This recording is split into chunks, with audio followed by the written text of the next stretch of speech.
세상을 치유하는 SLC.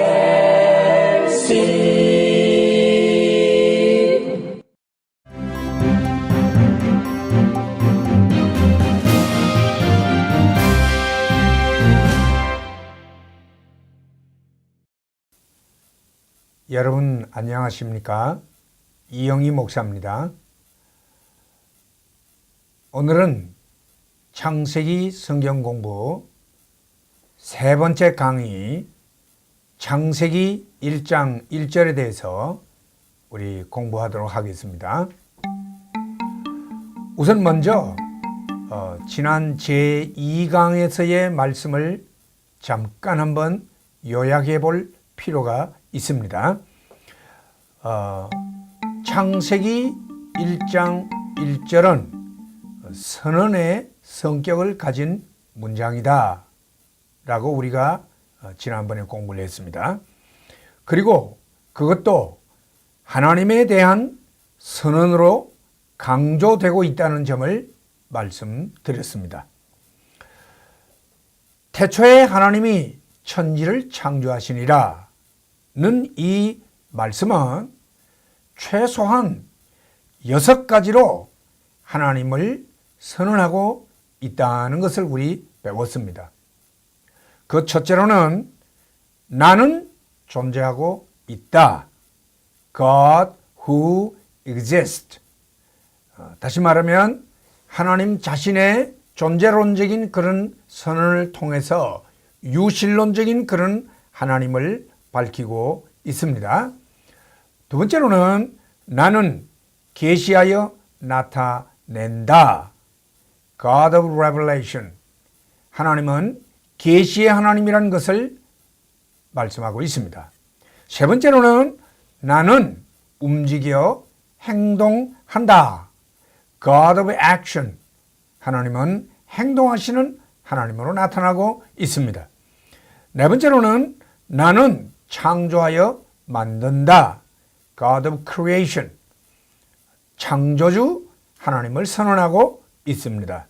다섯 번째로 나는 초월한 존재이다. God the Supernatural. 하나님은 초월자 하나님이심을 선언하고 있습니다. 마지막으로 나는 절대 주권자이다. God the Sovereign. 절대 주권의 하나님을 선언하고 있는 것입니다. 이러한 하나님의 자기 자신에 대한 선언이 우리에게 주는 몇 가지 교훈이 있습니다. 그 첫째는 하나님의 존재를 부인하고 불신하는 무신론적인 생각과 사상은 잘못됐다는 것입니다. 죄 중에 가장 큰 죄는 살인죄도 아니요 간음죄도 아니라 하나님을 믿지 아니하는 불신앙의 죄인 것입니다. 그것은 인간 존재의 근본과 근원을 부인하는 그런 죄악이라 할 수 있습니다.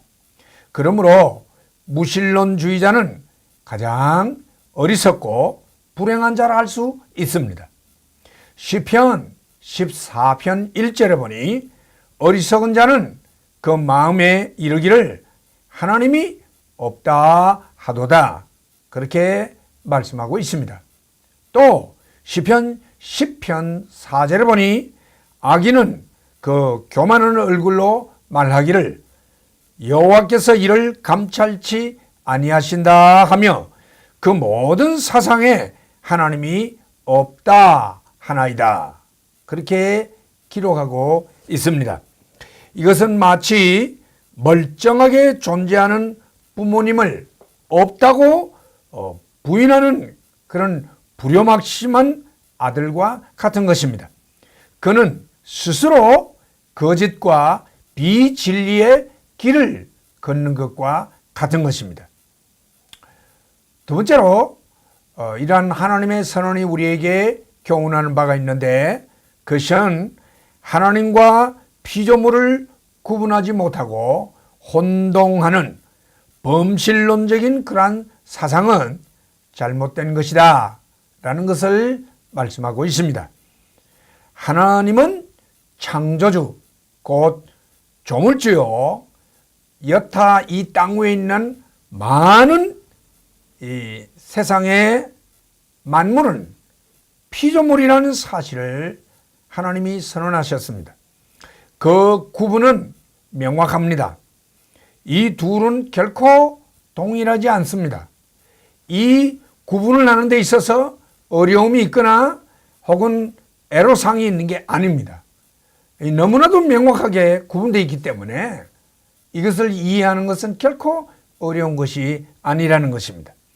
그런데도 오늘날 많은 인생들은 피조물인 동물들, 예를 들면 뱀을 신격화하고 호랑이를 산신령이라고 그래서 호랑이를 숭상하고 소를 혹은 코끼리를 이런 등등의 동물들을 신격화시킨다거나 또는 피조된 천체들, 해와 달과 별들과 이런 것들을 신격화시키고 또는 심지어 물질들, 황금과 돈과 이런 물질들이나 또는 피조된 인간들의 어떤 이 마음에 느끼는 신미감이나 혹은 육체가 느끼는 어떤 관능적인 그런 쾌락까지도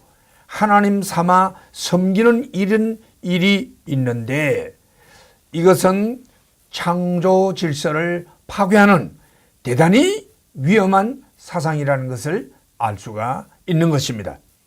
세 번째로 이 하나님의 선언이 우리에게 주고 있는 교훈은 인생들이 만물의 진정한 주인 되시는 창조주요 초월자요 절대 주권자이신 하나님을 제대로 알지도 못할 뿐 아니라 제대로 섬기지 못하고 있다는 이런 사실입니다. 이건 대단히 불행한 일이 아닐 수 없는 것입니다. 이사야 1장 3절에 참 가슴 저미는 그런 성경 구절이 나타나고 있습니다.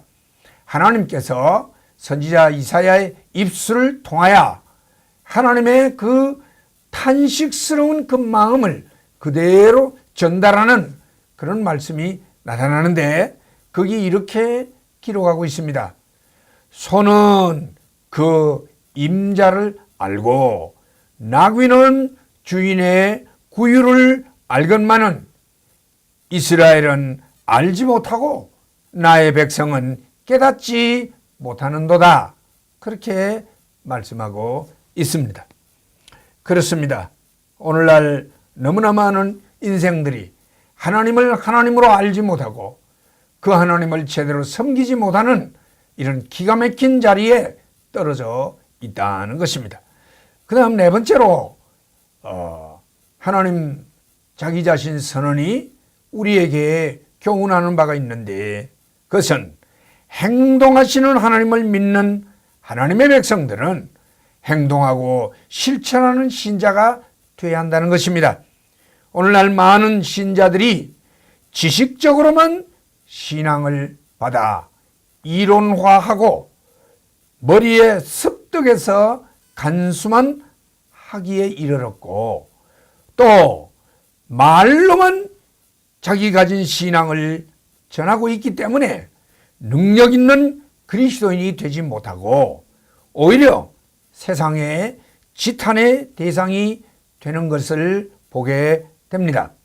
우리는 머리에 지식으로만 가지는 신앙이 아니요 입술에 말로만 하는 그런 신앙이 아니라 행동하시는 하나님의 자녀답게 행동하는 크리스찬이 되어야 한다는 것입니다. 이것이 바로 하나님께서 하나님 선언을 통해서 우리에게 교훈하시는 바라는 것이지요. 자, 그러면 왜 도대체 이런 현상이 일어나는가? 다시 말하면 무신론이다, 범신론적인 이런 사상이다, 창조주에 대한 무지라든가 혹은 실천이 없는 신앙생활이라든가 왜 이런 현상이 일어나는 것인가? 첫째로 하나님이 눈에 보이지 않기 때문입니다. 사람들은 하나님이 자기 눈에 보이지 않기 때문에 바로 하나님에 대해서 이런 비뚤어지고 잘못된 이런 인식과 사상을 가지고 있다는 것입니다. 그러나 육신적인 눈에 하나님이 보이지 않는다고 해서 하나님을 부인하는 것은 인생들 스스로를 속이는 것이라 할 수 있습니다. 여러분, 공기가 눈에 보이지 않는다고 공기가 없습니까? 공기는 눈에 보이지 않아도 존재하는 것입니다. 사랑이라는 것이 눈에 보이지 않지만 사랑이 없는 것이 아닙니다. 불같은 사랑이 있는 것이옵시다. 이처럼 하나님이 눈에 안 보인다고 하나님이 없느냐? 그렇지 않습니다. 하나님은 존재하신다는 것입니다. 뿐만 아니라 왜 이런 현상이 일어나는가? 그것은 인생들이 진리에 대한 진정성이 없기 때문입니다. 죄범하여 타락한 인생들은 신령하고 참된 진리에 대하여 진정성 있는 마음의 태도를 가지지 못하고 매우 욕심적이고 세상적인 그런 자리에 떨어져 있기 때문에 하나님을 향한 또 그 하나님을 알고자 하는 어떤 그 진리 탐구에 진정성이 결여되어 있다는 것입니다. 마지막으로 이런 이유는 하나님에 대한 경외심과 믿음이 없기 때문입니다. 믿음은 인간의 소원이나 사람의 노력의 산물이 아니라 하나님이 주신 일방적인 선물이옵시다. 그러므로 믿음이 없는 마음은 하나님을 깨달을 수도 없고 하나님을 찾을 수 있는 능력도 없는 것이옵시다. 그러므로 우리는 하나님의 이 자기 선언을 통하여 하나님을 제대로 깨달아 아는 우리가 되어야 할 줄로 아는 것입니다. 자, 그러면 이제 한 걸음 더 나아가서 오늘 이 강의의 중심이 되는 창세기 1장 1절에 대한 연구를 좀 해봐야 하겠습니다. 우선 여기에 태초에라는 단어가 나타납니다. In the beginning 이라는 용어가 나타나고 있습니다. 여기 창세기 1장 1절에 나타나는 태초에 라는 이 용어는 시간적인 개념으로서의 시작이라는 뜻입니다. 그 어느 때인가 그 순간부터 시간과 공간이 존재하게 되며 그 시간과 공간을 채우는 물질 창조가 시작이 된다는 의미인 것입니다. 그러므로 시작이 있는 이 시간은 끝나는 시간도 온다는 것입니다. 그러므로 이 시간 안에서 창조된 이 세상은 필연적으로 끝이 있게 마련입니다. 사람들은 이 세상이 영구적으로 영원히 존재하는 것으로 알고 있지만 전혀 그렇지 않다는 것입니다.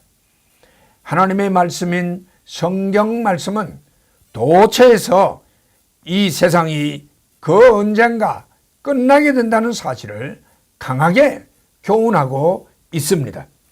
시편 102편 26절에 보니 천지는 없어지려니와 주는 영존하시겠고 그것들은 다 옷같이 낡으리니 의복같이 바꾸시면 바뀌려니와 주는 여상하시고 주의 연대는 무궁하리이다. 이 세상에 있는 것들은 다 옷같이 낡아져서 바꿔야 되는 그런 날이 온다고 말씀하고 있습니다. 베드로후서 3장 12절에 말씀해 보니 하나님의 날이 임하기를 바라보고 간절히 사모하라. 그날에 하늘이 불에 타서 풀어지고 체질이 뜨거운 불에 녹아지려니와 우리는 그의 약속대로 새하늘과 새 땅을 바라보도다. 그렇게 기록하고 있습니다. 요한일서 2장 17절 말씀에 보니 이 세상도 지나가고 그 정욕도 지나가되 오직 하나님의 뜻을 행하는 이는 영원히 거하느니라. 이렇게 말씀하고 있습니다. 이 세상도 지나간다. 이 세상을 향한 그 정욕도 지나간다. 그렇게 말씀하고 있습니다. 그렇습니다. 이 세상은 시간 안에서 시작이 되었기 때문에 시간 안에서 끝나는 그날이 온다는 것입니다. 자, 여러분 여기에 태초에라는 표현이 오늘 나타났는데 성경에는 태초에라는 똑같은 표현이 또 다른 곳에도 나타나고 있다는 것이지요. 그 전형적인 대표적인 곳이 바로 요한복음 1장 1절에 나타나고 있습니다. 요한복음 1장 1절에는 이렇게 기록되어 있습니다. 태초에 말씀이 계시니라. 이 말씀이 하나님과 함께 계셨으니 이 말씀은 곧 하나님이시니라. 그렇게 기록하고 있습니다. 여러분 여기에 창세기 1장 1절과 똑같은 이런 태초에라는 표현이 요한복음 1장 1절에 나타나고 있는데 그러나 이 두 표현은 전혀 다른 성질의 태초에라는 것입니다. 그 의미가 전혀 다르다는 것입니다. 여기 요한복음 1장 1절의 태초에라는 이 말씀은 헬라어로 en arche, 헬라어로 en은 인이란 뜻이지요. arche라는 말은 시작, 서두라는 뜻이옵니다. 이 헬라어로 en arche라는 이 태초에라는 시작은 시간적인 그런 개념의 시작이 아니라 무궁세계의 영원한 진행 속에서의 어떤 관념적인 시작의 의미를 가지고 있는 것입니다. 우리가 일반적으로 시작한다 할 때는 어떤 유관적인 세계에서 시작이라는 그런 물질적인 시간 개념 속에서만 이해할 수 있는 그런 표현인 것입니다. 정확한 뜻에서는 여기 NRK-라는 이 요한복음 1장 1절의 시작은 창세기 1장 1절에서 말씀하는 것처럼 시간 속에서의 시작이 아니라는 거지요. 창세기 1장 1절은 태초에부터 시간이 째깍 시작이 되어가는 것이지요. 지금도 계속하고 있는 것입니다. 그러나 요한복음 1장 1절의 이 시작은 시간 개념의 시작이 아니라 시간이 없는 무궁세계, 영원한 그 무궁세계 속에서 우리 물질적인 시간 개념으로 이해할 수 없는 그런 어떤 무궁세계 속에서의 한 기점을 표현해서 관념적으로 시작해라고 표현을 했다는 것입니다. 이것은 예수님의 어떤 선제성, 미리 계셨다는 선제성을 드러내기 위한 정말 그 개념을 정확하게 설명하기가 매우 어려운 그런 관념적인 시작이 된다는 것입니다. 그러므로 요한복음 1장 1절의 태초에는 창세기 1장 1절의 태초와는 그 개념과 차원이 다른 영원한 시작이라 할 수 있는 것입니다. 그것은 훨씬 더 오래된 비교할 수 없는 선제의 시간 표현이라고 말할 수 있는 것입니다. 그 다음 여기에 천지를 창조하셨다 할 때 천지라는 단어가 나타나고 있습니다. The heavens and the earth 라는 표현이 나타납니다. 이것은 문자 그대로 하늘과 땅을 뜻하며 원시적인 상태의 하늘과 땅을 말씀하고 있는 것입니다. 하나님의 6일 창조에 있어서 제1일 창조 안에 하늘과 땅과 빛을 창조하시는데 우선 여기에는 먼저 하늘과 땅의 창조를 언급하고 있는 것입니다. 히브리어 원문도 그렇고 여기 영어 번역에도 그렇고 하늘이 복수로 나타나는 걸 보게 됩니다. 베레쉿 바라 엘로힘 앳 하샤마임 할 때에 샤마임은 하늘이라는 단어의 복수가 되는 것입니다. 영어로도 God created the heavens 복수가 붙어 있습니다. 왜 여기에 복수를 하늘에다가 붙여 놓았을까? 이것은 두 가지로 생각할 수가 있는데 그 첫째는 히브리어 어법상 복수는 언제나 강조를 의미하고 어떤 장엄한 성격을 드러낼 때에 복수를 쓴다는 것입니다. 복수를 사용함으로 말미암아 무게 있고 장엄한 것을 드러내는 그런 히브리어법이라는 것이지요. 그러므로 장엄한 하나님의 창조 역사에 처음으로 등장하는 하늘을 복수로 사용해서 나타낼 수 있다는 것입니다. 또 다른 한 가지는 우리가 아는 하늘은 하나밖에 없는 하늘인데 그러나 성경에는 여러 하늘이 나타나고 있다는 것입니다.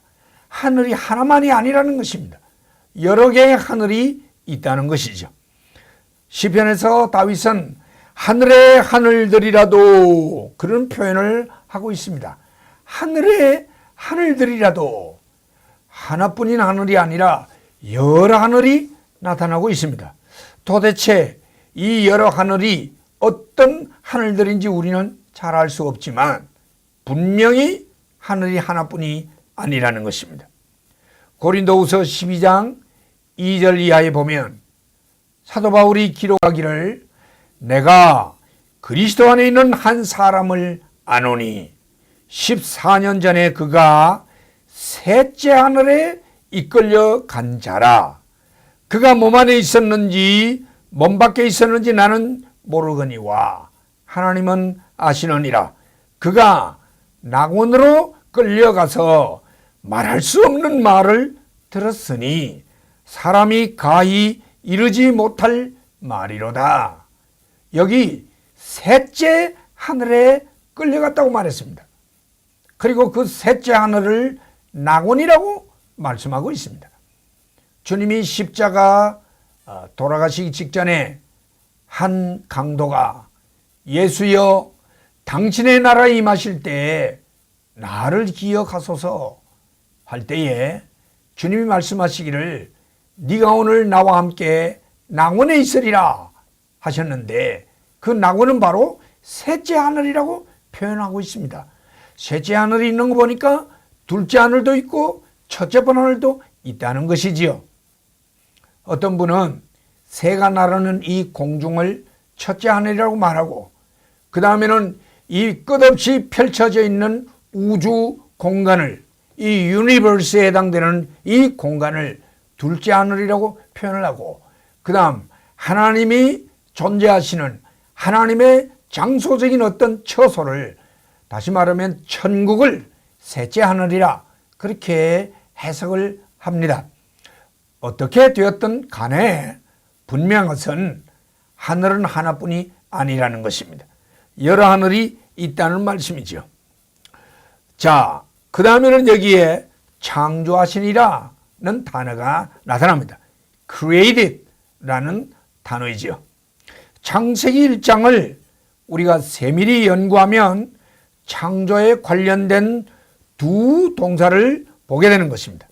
그 첫째는 창조한다 라는 우리 한글 번역에 히브리어로 바라라는 히브리어 단어에 영어로는 create라는 그런 단어를 쓰고 있는 동사가 있고, 또 다른 하나는 우리 한글로는 만들다라는 단어로서 히브리어로는 아사라는 단어를 쓰고 있고, 영어로는 make라는 그런 번역을 하고 있습니다.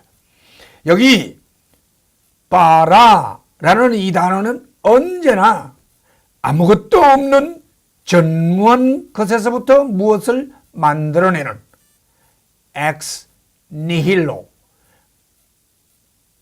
out of nothing, 아무것도 없는 것에서부터 무엇을 만들어내는, 이런 경우에는 바라는 create라는 단어를 쓰고 있다는 것이죠.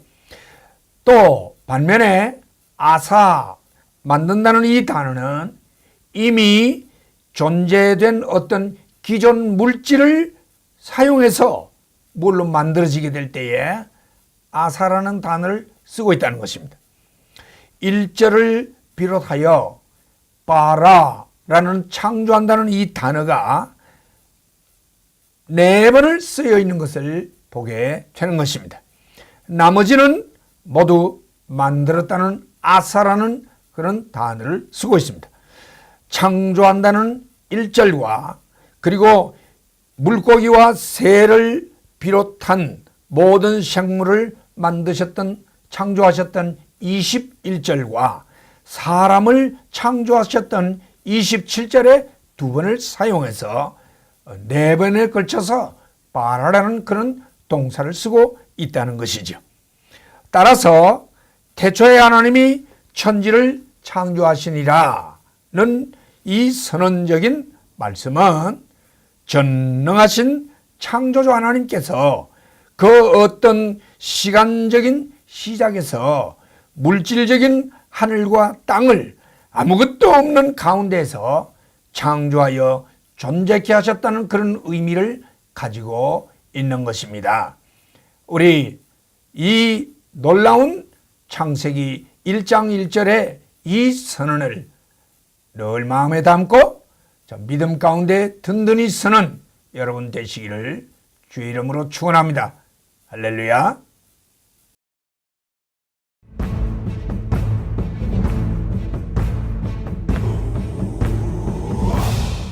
말씀으로 세상을 치유하는